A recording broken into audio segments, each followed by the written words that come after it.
بسم اللہ الرحمن الرحیم۔ جتنی ذمہ داری سے لوگ الٹی جوتی کو سیدھا کرتے ہیں، اگر خود کو سیدھا کر لیں تو دنیا جنت بن جائے۔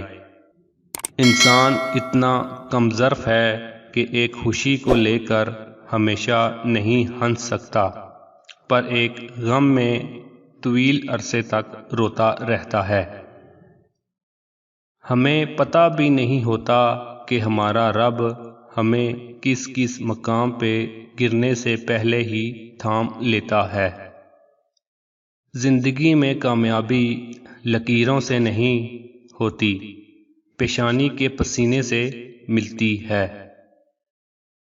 تقدیر اسے کہتے ہیں کہ جو انسان کو کھینچ جانا نہ چاہتا ہو۔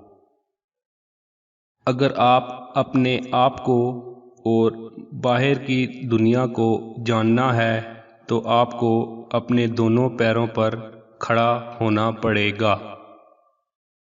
اگر اپنا گھر اپنے سکون کا باعث نہ بنے تو سمجھ لو توبہ کا وقت آ گیا ہے۔ ادب کا دروازہ اتنا چھوٹا اور تنگ ہوتا ہے کہ اس میں داخل ہونے سے پہلے سر کو جھکانا پڑتا ہے۔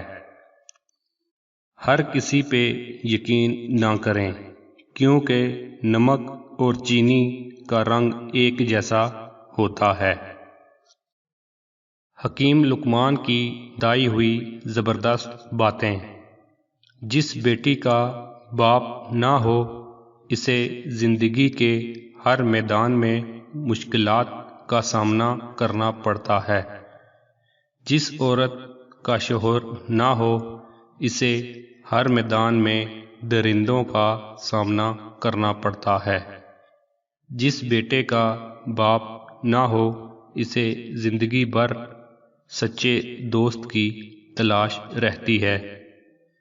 جس بہن کا بھائی نہ ہو، اسے زندگی ڈر ڈر کر گزارنا پڑتی ہے۔ اعلیٰ ظرف عورت کی پہچان ہے، وہ بے وفا شوہر کا بھی خیال رکھتی ہے۔